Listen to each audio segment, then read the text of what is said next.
The elephant gun, stopper gun, or turner gun, whatever you want to call it. There are some cartridges out there, well, a lot really, that are massive, fast for their size, and hit hard enough that some people even trust them with their lives going up against some of the most dangerous animals in the world, including but not limited to bears, rhinos, hippos, and even elephants. And today I want to go over the top dogs in this category to see just what kind of extremes we have out there. I think in the last episode I even said I was going to do an extreme velocity 30 caliber video. Still taking longer than I expected. In fact, the 17 caliber extreme velocity video will probably be out before the 30 caliber one because I have a good bit of those already collected. In fact, even this episode was supposed to be just the most powerful cartridges in the world, period, like broadly. But then I had my whole list, and by the time I got to the middle, like I got halfway done writing the episode, and the first 5 were all elephant guns, and then the rest of them were like military guns of some kind. And I was like, you know what? I can just do this as its own episode because this is already going to be a full episode with what I already have, much less with 5 more tagged onto it. So I was like, we'll just do that one as a whole another episode. We'll just do this by itself. So hopefully y'all like it and y'all find this interesting. It was actually really cool learning about these. There's some of these that I actually want to do videos on them by themselves because they're really cool, and like the development of them, the story behind them, stuff like that. So we'll probably do some standalone videos on them. You'll see. And considering what I found, we're basically going to be going over stopper rounds that put out 10,000 foot-pounds of energy or more that can be shot out of a regular gun, or that aren't technically cannons, which the last one might be considered a cannon, but it's besides the point. And if you're wondering what a stopper round or turner round is, or stopper rifle or turner rifle, it's what a guide carries whenever he takes a client out on an African safari hunt, especially when going after dangerous game.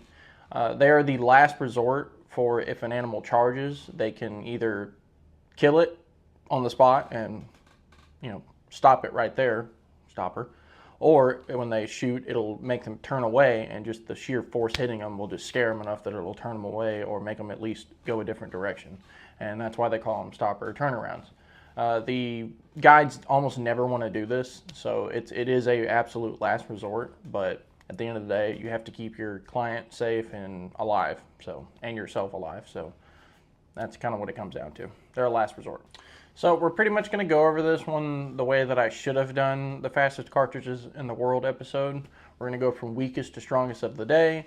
So stick around till the end because the strongest one is actually pretty crazy. So basically we're going to go over a brief history, maybe go over some guns that you can get it in, the reason it was built, or the reason it was made, how it was made, the specs of the round itself, and lastly I decided I'm going to give y'all some weird example to put the muzzle energy into perspective. You'll see what I'm talking about. Howdy do, folks, and welcome back to Chambered in History. We're going over the story of cartridges that made history themselves. From back of the drawer relics to big bore bruisers, we're cracking open the brass cases and spilling out the history. As always, before we jump into the fun, I'd like to thank each and every one of you for being here. You are what makes this all entirely worth it. I can't possibly thank you enough, but as y'all know, I try my best. I put up some decorations. Hope y'all like them. Kind of liven it up behind me instead of just being a blank wall. I'm trying to move though, so I'm trying not to do too much damage to my walls, so I'm kind of using what I can and staying minimalist. When I get into a new house, I'm going to completely decorate a whole studio for doing these videos. So just give me some time. I'm working on it. We're also working on still getting to 3,000 subscribers. We are a little bit over 2,600 right now, which is still unbelievable, but it's our reality, and I have no choice but to believe it. Also, still looking for a logo. If anyone wants to send in their designs, I would appreciate it. I'm still sitting at one. Not that I don't like that one, but I wanted some more options. So honestly, if this video flops again like the last 3 have, I'll probably just wind up going with that one and making some modifications to it because this is getting ridiculous. YouTube seems to not want to push my videos, but whatever. Okay, so for our first round, I'm going to immediately break my own rule as it doesn't quite reach 10,000 foot-pounds of energy. Even though it is the second largest caliber on this list, or largest bullet on this list, it doesn't quite reach the threshold. But it is a big fellow with a very cool story, and it is the 700 Nitro Express. The round was first manifested into pre-existence in 1985 by a Beverly Hills businessman named William Feldstein, who became enamored with the idea of big board rifles and the African safari hunting scene at a very young age, over time collecting over 400 books from various influential African hunters and explorers from the early 1800s to the 1950s, delving deep into the subject and eventually partaking in the sport himself. The idea of the 700 Nitro came up when Feldstein approached the prestigious luxury double-barrel rifle maker Holland & Holland about making a handful of custom-ordered double-barrel rifles for himself for his collection, because up to this point, Feldstein had only ever gotten second-hand rifles that others had ordered for themselves and never got one of his own specifications for himself. Feldstein was there to order a set of 4 Nitro Express double-barrel rifles in the following cartridges: 375 Nitro Express, 500 465 Nitro Express, 577 Nitro Express, and 600 Nitro Express. The company was more than happy to fulfill 3/4 of Feldstein's order, but unfortunately H&H had halted the production of their 600 Nitro Express rifles in 1975, when they made their last one, and refused to make any more, mostly due to the fact that this increased the rarity and collectability of the rifle, and they didn't want to ruin that by adding more guns to the pot. Still, Feldstein persisted, telling H&H that they had made a mistake by halting production of their 600 Nitro Express rifles and that they should keep making them, but they continued to persistently say no and wouldn't budge in any way on the subject. And then, in a stern yet calm manner, Feldstein replied, "Well, if you won't make me a 600 Nitro Express, make me a 700 H&H," to which they literally laughed in his face. Like, he was there in person, they laughed in his face. And then when they got done laughing, they explained why they wouldn't do that and couldn't do that, but he stayed persistent, and eventually they relented, saying, "You make the cartridge, send us the specs, and we'll talk again." Leading Feldstein to Jim Bell, the president of Brass Extrusion Laboratories Limited, or Bell, to make the new cartridge for him, or to help him make it. See, Feldstein had drew up the cartridge himself, and although it was a scaled-up version of the 600 Nitro Express, it wasn't made from a physically already existing cartridge that you modified or lathed to get to the size you wanted. No, this was made, it had to be made from scratch, so it was its own thing. Unlike a lot of cartridges where you just take, a 4/16 Rigby and you cut it down or whatever and reshape it and you get what you want. This one had to be made from scratch. Looking at the performance of the 600 Nitro Express, Feldstein realized that the more blunt shape and round shape of the 600 wasn't as effective of a penetrator as its 577 little brother. So whenever he designed the round, he decided to model the slug after the 577 shape rather than the 600. The case itself was again a scaled up version of the 600 Nitro Express, giving it a full ½ inch over its smaller predecessor, leaving it with a 3.5 inch case. Not to mention the obviously girthier circumference to accommodate for the now 1,000 grain 0.7 inch slug, ending with a 4.2 inch long cartridge that, on paper at least, would produce 2,000 feet per second and over 9,000 foot-pounds of energy, which would usually be pretty impressive, which at the time it was impressive. This was the most powerful sporting cartridge in the world at the time, period. But today, considering this is our first cartridge on our list, this is the weakest one we're going to talk about today, which is kind of sad because this one is pretty awesome. And this is one of the ones that I do want to do a full video on because the rest, there's more to this story and it's pretty cool. So we'll do a full story on it one day. All right, sorry. Some kids came to my door selling candy. And I bought it the day after Halloween. I feel like an idiot. Finally, in 1991, both the rifle and cartridge were officially finished, and Mr. Feldstein finally got his 700 Nitro Express that he worked so hard to bring to fruition through all the years of testing and finding the right people and all that, to which he would immediately take on a 21-day elephant hunt, taking his first elephant with the 700 Nitro Express on the 3rd day of his trip, fulfilling his dream. Since its creation in 1991, H&H have produced just 18 rifles chambered in 700 Nitro Express, and you can get one yourself for the absolute steal of $400,000, if you can believe it. Or if you have a time machine, you can go back to 1991 when these were made. You can get it for the measly price of $115,000 because that's what these babies costed even almost 40 years ago. So to recap our specs as well as add a little bit more to them, we have a rim rim diameter of 0.899 inches, a base diameter of 0.780 inches, a slug diameter of 0.700 inches, a case length of 3.5 inches, an overall length of 4.2 inches, a bullet weight of 1,000 grains, which I think I forgot to put that on all the other ones, but anyway. Powder type and amount is 160 grains of DuPont IMR 4064. We have a 215 primer, or Magnum primer, muzzle velocity of about 2,000 feet per second, and a muzzle energy of about 9,000 foot-pounds of energy. Now, keep in mind, I may or may not be able to get this amount of specificity in all of these cartridges. This one specifically had a really good story to it and a lot of story to it, so I could do it on this one.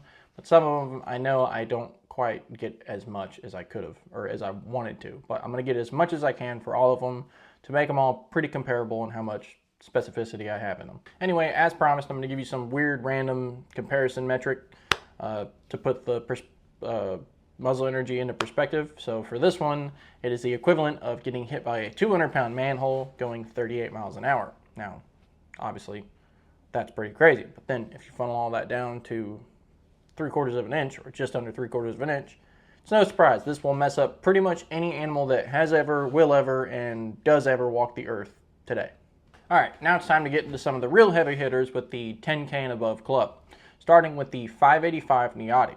Now, I don't know if I add this later, but Nyati actually means buffalo in Swahili, or Cape Buffalo in Swahili. So I don't know if I added that later, but I wanted to go ahead and add it in now if I didn't.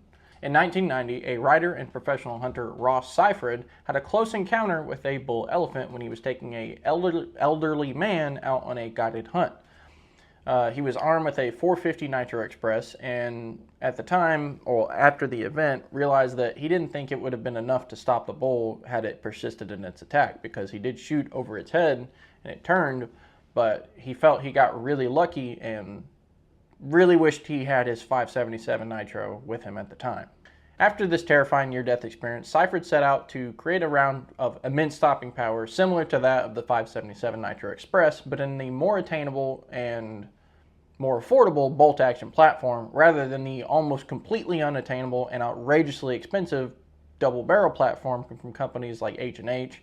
Not to mention the fact that the rounds almost had the same problem, because if you have a $150,000 rifle, you can charge a lot for your rounds because the people buying them can afford it. Now, to get the ball rolling, Seifried started out with a 577 Nitro Express case, turning the rim down to the same dimensions as a 505 Gibbs, because his plan was to use the Magnum Mauser actions for the bolt-action platform, and this allowed him to do that. Now, later he also made a different version with a 416 Rigby sized rim, which would allow a person to use a regular Mauser action, because even back then, the Magnum Mauser actions were like $2,000, so that's still a lot of money back then. So being able to use a regular Mauser action would make it even more attainable for even more people.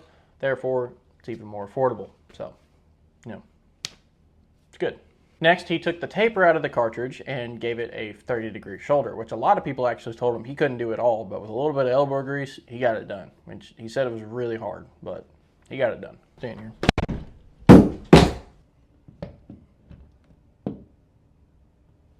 Now, Seifried had made two different versions with two different case lengths, one being a 2.8 inch and the other being a 3 inch. But in the end, pretty much deduced that the extra 0.2 inches of case capacity weren't worth the amount of modifications you had to do to the action to fit it, so he just wound up going with the 2.8 inches, the standard. Now, considering the weight was pretty much already decided on from the beginning at 750 grains, you could also get it in a 650 grain version, but most of them are 750. The next obstacle was to tackle the powder. Now, I mean, obviously we have to get this thing moving somehow. So he started with 140 grains of 4831 powder, but unfortunately this resulted in a very slow and rather unimpressive round. So he moved to 130 grains of 4350 powder, which cranked up the feet per second quite a bit, but still was falling short of even its parent case, the 577 Nitro. So this still wasn't enough for Seifried. After a little bit more tweaking, Seifried loaded it up with 140 grains of 4350 powder, achieving 2150 feet per second, which was now beating the 577 Nitro Express. But Seifried wanted even more, so he decided to load it to its maximum capacity with 4350 powder, and it wound up achieving 2487 feet per second and about 10,300 foot-pounds of energy, which is a lot. And I can only speculate that the low was around 160 grains because the chart that I was reading, it went up to 160, or it's a little bit more than 160 because the chart that I was reading, it said 160, and then another one, it just said max load, but it didn't tell you how many grains were in it. So pretty sure it's just a little bit over 160. So it's still a lot. Anyway, Seifert still wasn't done pushing the round and wanted to see just how much he could get out of his little Titan round, and switched over to Hercules Reloader 15 and got 2,420 feet per second with just 140 grains of this, and then later decided to do the max load and got 2,525 feet per second. But with this load, he said that the recoil itself was a near-death experience, as he thought he genuinely injured himself by shooting the gun. It felt like someone was ripping his head off, and he said he couldn't see for a few seconds after he shot. Not because of smoke either. I think it was from like brain damage. So he decided that was a bit much, but he did get 2,525 feet per second. So that's pretty good. He also said that it blew him out of his shooting glasses, and his hearing protection was over his eyes whenever he got done. Now, unfortunately, the round remained a Wildcat round, and they didn't ever really produce any rifles chambered in it, but I do know that the very first rifle ever made for this cartridge still resides in Belgium, at least as of 2024, in a gun shop. The rifle was built as a combined effort, as you can tell from the plaque on the rifle itself, as it tells you who did what on the rifle. So anyway, now onto the specs. We have a rim diameter of 0.637 inches, a base diameter of 0.650 inches, a bullet diameter of 0.585 inches, a case length of 2.82 inches, a overall length of 3.35 inches. I used a 215 Magnum primer again. The powder was about 160 grains of Hercules Reloader 15, muzzle velocity of 2,525 feet per second, and a muzzle energy of 10,617 foot-pounds of energy. And last but not least, getting hit with this round is the equivalent of getting hit with a Kohler 780-80-0 1.28 gallons per flush toilet being shot at you at about 56 miles an hour. All right, so like I said, some of these rounds I'm just not going to have that much information on, either because I can't find it or because I'm too stupid to find it. Either way, some of them I just don't have that much information on. Unfortunately, this is one of those rounds. It is one of the coolest name rounds I've ever seen, which is very unfortunate, and that is the 577 Tyrannosaur. Created in 1993, the 577 Tyrannosaur was made by a company called A Square at the request of some Zimbabwe hunting guides that wanted bigger stopping rifles.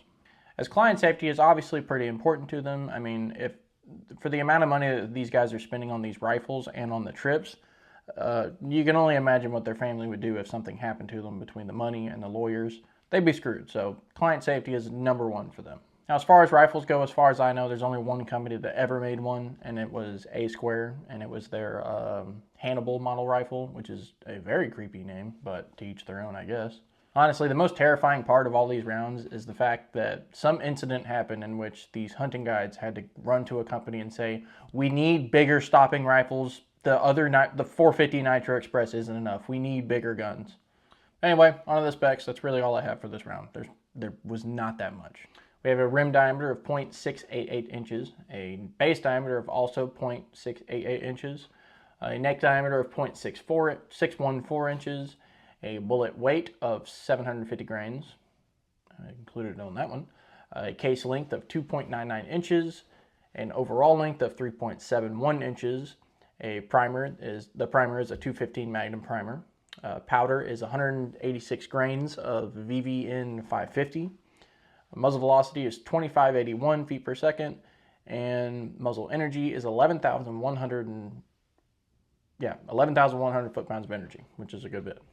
And in the same fashion as with the 585 Nyati, the only reason that they stopped developing it even further to make it even more powerful was because the recoil itself was knocking people on their feet. I mean, they couldn't, it was literally knocking them off their feet. It's ridiculous. You can't shoot a gun like that comfortably. But anyway, getting hit with this round is the equivalent of getting hit by a gallon of milk being shot at you at about 196.48 miles per hour, if you'll believe it. Next, we take a peek at yet another stopper round that was made for a bolt-action platform. However, this one was made for the sole purpose of creating the biggest bolt-action cartridge ever made. That's it. And it is the 600 Overkill, and Overkill it is. It was made in the chaotically started year of 2000 by a Las Vegas, Nevada scientist by the name of Robert Garnick. Again, this round is specifically made just to be the largest bolt-action cartridge ever made, but not just for any bolt-action. This was made for the legendary CZ550. Garnick built the cartridge first starting with a 600 Nitro Express case, obviously taking the original rim design and changing it to, once again, a 505 Gibbs rebated rim to get it bolt-action ready. Though oddly enough, he actually left the cartridge a straight wall instead of adding a shoulder to increase velocity, instead opting for a 3-groove 1 in 16 twist barrel, which actually worked because the 600 Overkill makes about 75 feet per second more than the 600 Nitro Express, with no load difference, just the barrels, which is pretty cool. Apparently when shooting the 14-pound rifle, the rifling itself and the bullet twisting down the rifling will actually twist the gun in your hand. So if you ever shoot one, hold what you got because it's a lot of force. Okay, now for the specs. We have a rim diameter of 0.644 inches, a base diameter of 0.66 inches, a neck diameter of 0.650 inches, a bullet diameter of 0.620 inches, a case length of 3.0 inches, an overall length of 3.7 inches. The primer is a 215 Magnum primer again. The powder is 175 grains of H414 powder, muzzle velocity of about 2,400 feet per second, and a muzzle energy of about 11,500 foot-pounds of energy. And to wrap up the 600 Overkill, getting hit by one is the equivalent of getting hit by a baseball being launched at you at about 1,000 miles an hour. So, pretty devastating. And last but certainly not least on our list of the most powerful, dangerous game stoppers in the world, we have the 4-bore. This absolute behemoth, at least for a little while, was the go-to ultimate heavy hitter if you knew you'd be taking a shot at one of the most dangerous animals on the planet, or possibly having to defend yourself from one that you've enraged with your presence. With a projectile weighing typically give or take 1/4 pound and being backed by up to an ounce of black powder, it's no wonder that a good handful of people put quite a bit of trust into the 4-bore. Now, while we can't exactly pinpoint a specific person who invented the 4-bore, we can kind of figure out where they came from or where they originated from, and it's generally agreed upon that it came from the British Empire around the mid-18th century, right around the time that the British Empire were exploring Africa and India, both of which are home to some of the most dangerous game in the world, so they wanted something that would hopefully deal with it. See, in the beginning, when a hunter came across an elephant or a very large animal, they would just have to take their regular musket, ride up to him, shoot him, ride away, reload, ride back, shoot him again, until the animal succumbed to its injuries, good Lord, which could take up to 30 shots sometimes, which is ridiculous and awfully cruel. So luckily they came up with something new. Even if it was just to save themselves time, it still helps the animal get taken a little bit more ethically, rather than getting filled up with 30 holes before you die. It's like it's like a person getting shot with a pellet gun until they die, which can't happen. Most pellet guns can go through people now. I'm not talking about a BB gun, I'm talking about a pellet gun. Imagine getting shot with a pellet gun until you die. That would be awful. I'm good. So, luckily they came up with something. This is when the 4-bore and its bigger and smaller brothers and sisters came into play. The 2-bore, 4-bore, 6-bore, 8-bore, 10-bore, and 12-bore. They quickly became known for being able to take down an elephant or any really large game in 1 or 2 shots, which was insane for them back then. At least the 2, 4, and 6 did. The 8, 10, and 12 were getting kind of small for elephants, but they could still take down a lot of big game like buffaloes and stuff. Sure, they lacked a lot of accuracy, but so did everything else back then. I mean, everything was smooth bore, so nothing really flew that great. We didn't have the most advanced aerodynamic studies back then.